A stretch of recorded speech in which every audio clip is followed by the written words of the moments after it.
do you want to be when you grow up? And are you going to let standardized tests stop you from achieving your dreams? My next guest at the CentreCourt MBA Festival, I consider to be a modern day Renaissance man. He studied science and psychology. He got his wings as a commercial pilot, did his MBA and a master's in finance, taught high school physics, chemistry, math, biology, and then provided tutoring for virtually any standardized test that you can think of. Scott Woodbury-Stewart is the CEO and founder of Target Test Prep, a company that he started 15 years ago based on the very simple idea that there was a better way to prepare students to take the GMAT. And over the past 15 years, Target Test Prep has become the top-ranked GMAT and GRE prep course. Poets and Quants recognizes not only deep test expertise and making those difficult concepts clear, but it's also the company that is most likely to be recommended to others. So, Scott, it's lovely to have you with us at the festival. I recommend everybody to Target Test Prep there. I've said it, and it's true, and I stand by it. I guess over the next 20 minutes, we wanted to break down these standardized tests, of course, the role that they play in admissions to the top schools, and then get a little bit of that expertise of yours on how our viewers can maximize their potential, their scores, and perhaps even which test to take. Big picture and Target Test Prep. What was it that you saw 15 years ago that you really wanted to introduce? A confidence, just a way of taking these tests? Yeah, that's a great question, Matt. Thanks so much for having me. Thank you so much, as always, for the warm introduction. Yeah, about 15 years ago, we just saw a great disconnect in the marketplace between the available GRE and GMAT prep options and what people really needed to succeed. And, we were always proponents of anyone can do well in these tests, GRE, GMAT, as long as they had the right materials. So our goal was to be sure that we created GMAT, GRE prep materials that gave people everything they needed to succeed, A to Z, all the tools, all the information, all the strategies, all the skills. And really the goal was the democratization of these two tests, meaning no longer did you have to spend, $3,000 on a course. No longer did you need to spend $700 an hour for a GMAT tutor to sort of learn the secrets to unlock these tests. But, for a few $100s and a few months of work, anybody willing to put in the time and energy could do well. Right. I mean, it would be great if we'd taken these tests in maybe a junior, senior year of college. They've got a 5-year shelf life. But I'm imagining that a lot of your clients are now in very demanding professional roles, working 60, 80 hours a week. And then it's like, oh, I've got to go back to these fundamentals of math and, the sentence correction. And that's part of the challenge, right? Just setting aside the time and a decent study schedule. Yeah, that's exactly right, Matt. Most of our clients have been out of school for 3, 4, 5 years. They're working extremely demanding jobs, or at the time of their life where they're, maybe meeting significant others and planning their life, meeting new friends, and they're busy. And, as you said, the work is all encompassing. So, most academic things are perishable, especially math skills, sentence correction skills, critical reasoning skills. So yeah, that's the challenge, is saying, hey, we were once professional students. We've sort of lost that. We're now back to being sort of a professional student in the realm of the GMAT, the GRE, and just at a busier, sort of more delicate, more complicated time in people's lives. And, rapid knowledge transfer is important for them, right? Not having them come for 14 months to study for the GMAT, but by providing them with a way to study where, 3, 4, 5 months, they can really get that information back into their brain. Some people had it and they forgot it. Some people never had it. Either way, it's all learnable. It's all very doable for people. And it takes us back to multiple choice questions. But even before we face those questions, there's a dual choice of perhaps which test to take. Now, GMAT, that is sort of part of business school history. It was the test originally designed for those applying to MBA and other specialized master's programs, graduate management education. But then the GRE popped up, and Stanford, Sloan are among those that thought it would be perhaps a way to achieve stronger gender balance or just broader diversity, because they were looking at numbers for grad school beyond business school, where there was this stronger test balance. So now we've pretty much got the choice. Harvard admitted what, a third of the class had taken the GRE. So what is your advice of which of those two tests to take?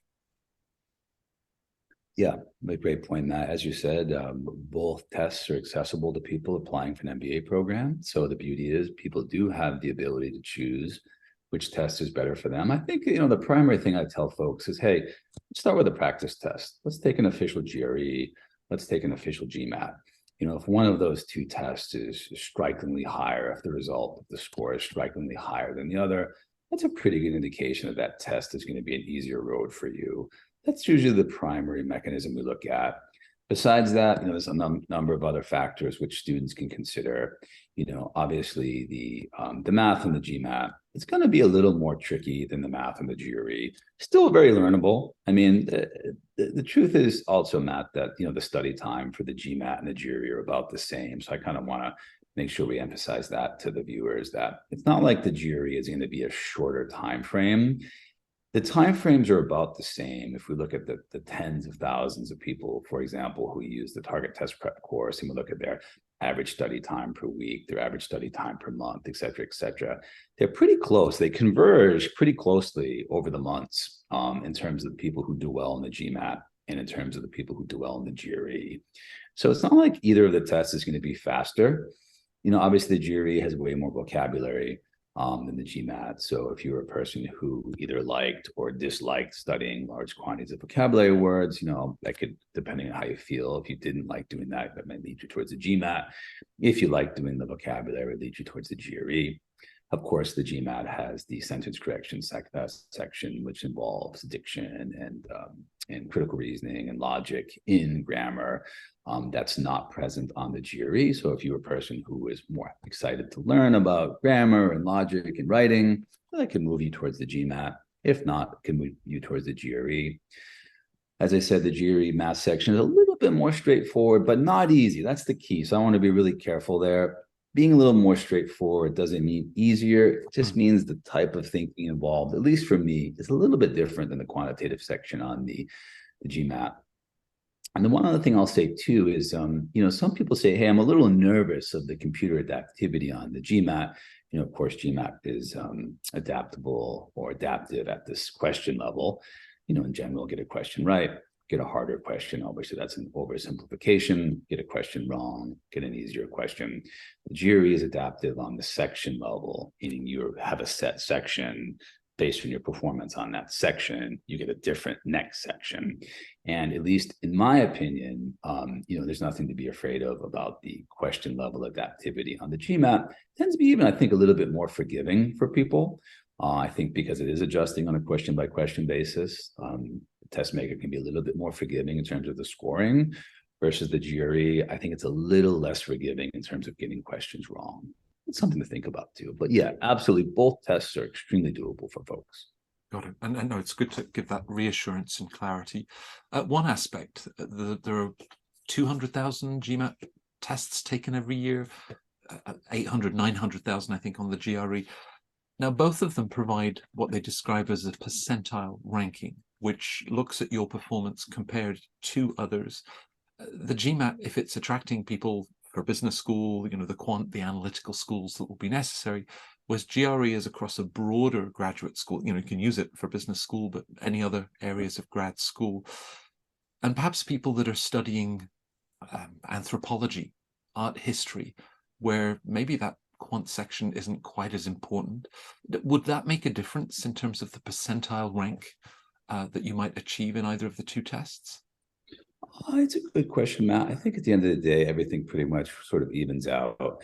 I mean, yeah, you do have people studying art history, taking the GRE, versus, as you said, everyone taking the GMAT is applying the business school. At the end of the day, we usually I wouldn't advise someone to take the GRE based on the other people taking. I always tell people, you play your best game and do the best you can on the test. And I wouldn't take the GRE necessarily because of lower competition. I think because of the nature of the test and the way, the bell curve is scored. things are going to work out in a way that you wouldn't have an advantage taking the GRE because of other test takers, at least in my opinion. Right. And you work with so many successful candidates applying to the top business schools, no sense of profiling, hey, you know, a white guy working in banking, we expect you to take the GMAT versus the diversity that was originally implied in offering GRE? You know, I haven't seen any of that. I mean, it may happen self-selectively. So for example, you know, if I think about, for example, all of the people at TTP who have come from, say, XYZ consultancy or XYZ investment bank, there probably is a group think, right? So more of them do tend to take the GMAT, right? So that's probably happening as a sort of self-selective process internally. I certainly don't think there's any bias from admissions officers or for the schools themselves. I think, you know, for those folks, the GMAT, the GRE, it doesn't matter, you know, who you are or where you've been, you know, you take the test that's best for you. But yeah, there's definitely pockets of people who I would say I see them taking one test over the other. A lot of investment bankers we see take the GMAT. A lot of consultants we see take the GMAT. It's probably just because that's the road that the people prior to them have walked and they're following in their footsteps. And I mean, they probably are to a large degree doing some research and saying, hey, you know, there was 100 people at my firm last year who were accepted to the M7 schools. And oh, by the way, 78 of them took the GMAT and scored a 740. And they're probably, you know, rightly so, saying, okay, well, maybe that's best for me. So I think there is some self-selective bias going on there. Right. Right. Now, you mentioned the admissions office and the role that these standardized tests play, because they're able, this is perhaps one component where they can compare your score with others. You know, we've all studied in different colleges, undergrad, universities. So what role does it play in the overall weighting of the admissions process? Yeah, isn't that the great question, right? Such an important question. I think it's one we all sort of answer honestly and as practically as possible, because these are people's lives and, you know, it's their futures and we want them to have the best advice. So I think the easiest answer is in the year 2023, standardized test scores are still very, very, very, very important on average. I mean, you don't have to take my word for that. I mean, you can look at the statistics that are out there. I mean, you know, if you're looking at an M7 school who has an average GMAT of 740, 730, 719, whatever it is, well, that has to say something. I mean, yes, I understand it's an average. Some people are higher than the average, some people are lower than the average, but in general, there's an extremely strong correlation between high GMAT, high GRE scores, and acceptance to these M7 top 10, top 25 schools. So, you know, to say in the next breath that standardized tests don't matter, I think we would be setting people up for failure. I think, look, by their own admission, you wouldn't have to go further than the websites of all of these programs. And, you know, you would see that some people in the admissions rooms care a lot about standardized test scores. Of course, the application is viewed holistically and the GPA matters and who you are matters and your acceptance of different cultures and diversities and, you know, everything else, of course, matters holistically. But if we're only speaking of standardized tests, you know, I think we would not be doing our jobs well if we told people, hey, it doesn't matter. Now, can some people get in with no GMAT, with a low GMAT score, a low GRE score? Yeah, of course, it happens every day. I think where people have to really think is, am I a person who would get in with either no GMAT, no GRE, or, you know, a low GMAT, GRE? Sure. You know, if you had a CFA credential and a CPA and you had a 3.9 GPA and you worked at a top consultancy and you spoke 8 languages, yeah, of course. I mean, I think, yeah, why not? I mean, if you have that strong of a profile and if you have a demonstrated history of academic strength and rigor and, you know, all of the other things that are going to help these folks say, yeah, this person is a strong candidate. Yeah, perhaps maybe you would easily get in with no GMAT. Unfortunately, too often, now, not most of the time, not 100% of the time, but I'll say too often, the folks who I see who are applying with either a low GMAT score or no GMAT score, more often than not, too often are the folks who probably don't fit all the other boxes, right? They don't have a CFA, they don't have a 3.9 GPA, they don't already have a master's degree. And that's a tough conversation, but it's an important conversation to tell people, hey, you have to be self-aware. This may work for some people, but will it work for you? Right. Right. So when we look at, and I suppose a changing landscape, certainly during the pandemic, schools like MIT Sloan went test optional in the wake of layoffs in the tech industry, and now more broadly banking and elsewhere. Kellogg reacted and said, okay, you can apply in round 2, and we get it. You won't have time to take tests, so we'll waive tests. Darden has a position on it. Harvard, Stanford, Wharton, they're still requiring these tests. So if you want to apply, you're going to need to take the test anyway. What is your perspective? Are they being disingenuous to imply, hey, apply without these tests, given the selectivity and the competitive pool that you'll be part of? No, actually, I think they're being very genuine, and I think they're being very honest, and I think they're communicating how they feel. And I think they're trying to strive for equity and diversity and fairness. So I think the intention is completely there, and they're very honest in their websites. For example, Kellogg, I was reading their website this morning. It says it's important to reiterate that not everyone who applies will be accepted. Our degree programs are in high demand, and we have a select number of spots for top applicants. I mean, most of the school sites are very honest about what they're looking for, that this is not a free ride into their programs.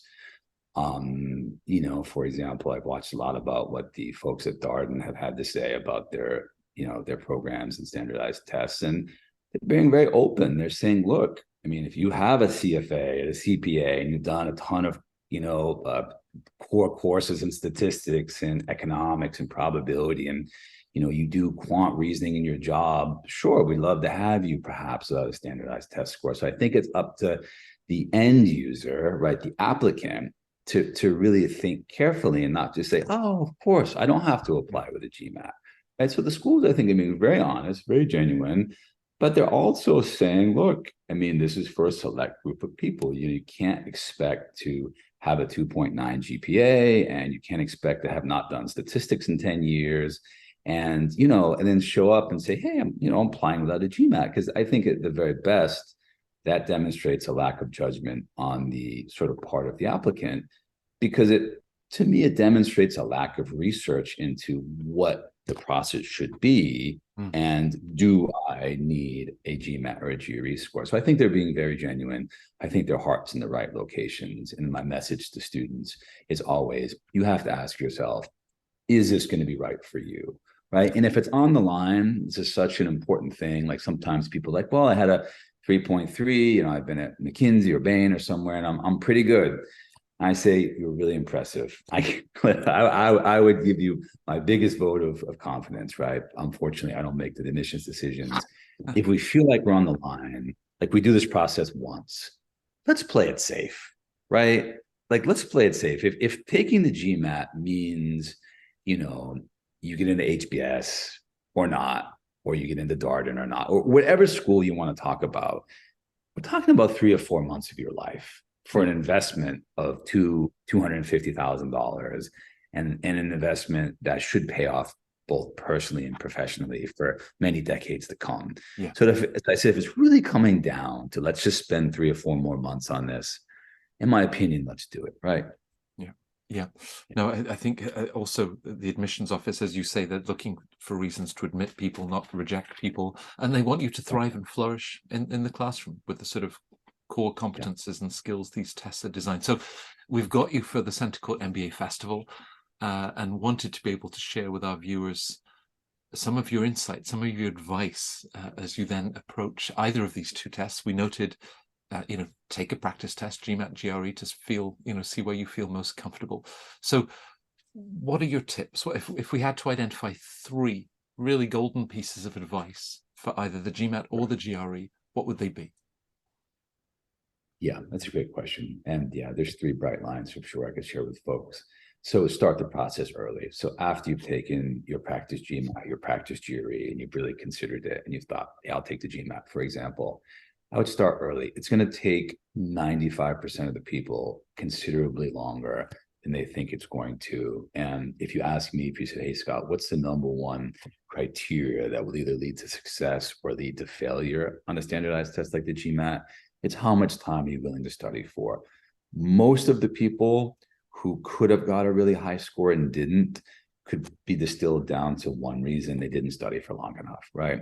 So, I'd start the process in January. I'd make sure you study hard throughout the spring, perhaps maybe plan to take the GMAT, the GRE by early summer, give yourself time to coursework on your applications after that. But tip number one would absolutely be start the process earlier. There's nothing worse than starting in June and then you're in the middle of applications in the fall and you're studying, you work, you're planning your wedding, you're doing your GMAT score. It's stressful. So number one is start early. Number two is there's no shortcuts, unfortunately. A lot of businesses in the world are based on, the false idea that there's a shortcut available to something, get six-pack abs overnight, learn to play the piano in 4 weeks, be the CEO by next year, et cetera, et cetera. Well, the GMAT prep industry is no different, right?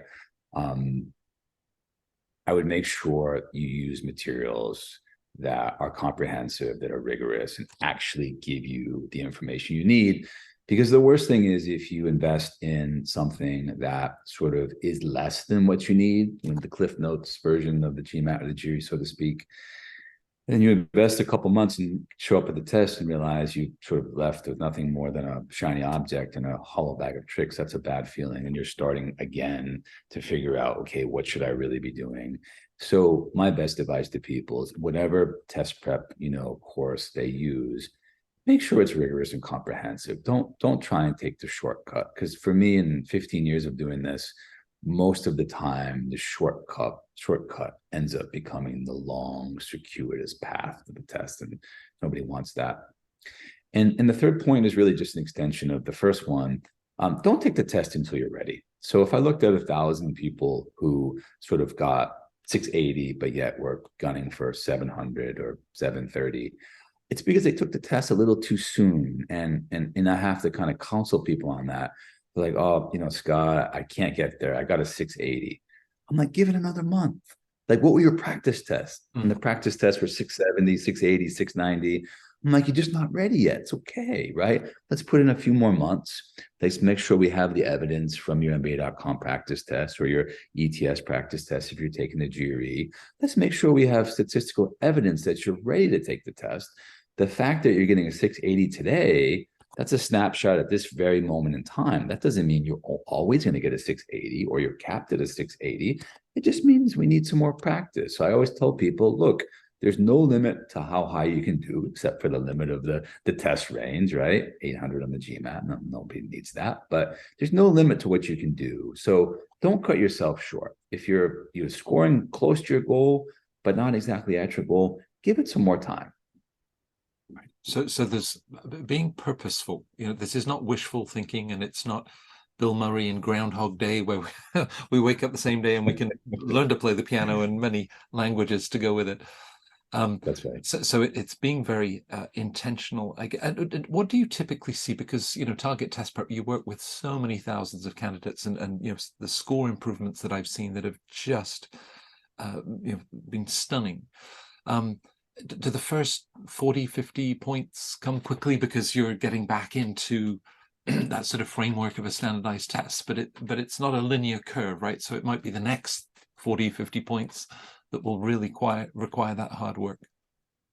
Yeah, that's exactly right. Very insightful, Matt. Yep. So it's like compressing a spring. As you start compressing the spring, it's pretty easy, but the more you compress the spring, it's getting harder and harder and harder to push the spring. Yeah, the first 30, 40, 50 points come pretty quickly, depending on where you're at. Obviously, the lower your starting score, the more quickly those early points are going to come. But as you go higher and higher into the score ranges, things get harder and harder. And what's really a nice thing for people to think about that'll help them? Well, I mean, many people will come to, for example, TTP seeking a 740, 750. Well, out of, however number of people we're going to say take the GMAT every year, which is, a lot, a couple thousand people are going to get that score, right? Out of hundreds of thousands that actually take the test. So we're not talking about a lot of people. So if you looked around a room of 100 people, you're going to see 2, 3 of them. I mean, interesting to think about, 2 or 3 of those people statistically would get a 740, 750. So when you think about it like that, I mean, I know it seems like every person's getting a 740, right? But they're not. It kind of gives you a little bit more perspective into how much work is truly going to be necessary. And the higher you go, the more stratified your competition becomes, and the more harder they're working, the smarter they are, right? The more intelligent, et cetera, the more you're going to have to do to continue to push your score higher. And that's helpful for people because you don't want them to get discouraged, right? Because what you're alluding to, Matt, is the fact that people get to what they perceive as a plateau. But the plateau is only temporary. If you just flatten out because you give up, sure, you've reached your ceiling, but you have to realize you haven't hit that plateau, and then you continue another ascent to get higher into the 6, 7, 8, high score ranges. Right. Now, I imagine that our viewers can head to the Target Test Prep website and take one of those practice tests, but also just get that sense of all those materials and giving themselves the time, which was your first key point. To really give it. You're going to do this once. Securing a place in the top school, so really put every effort into it.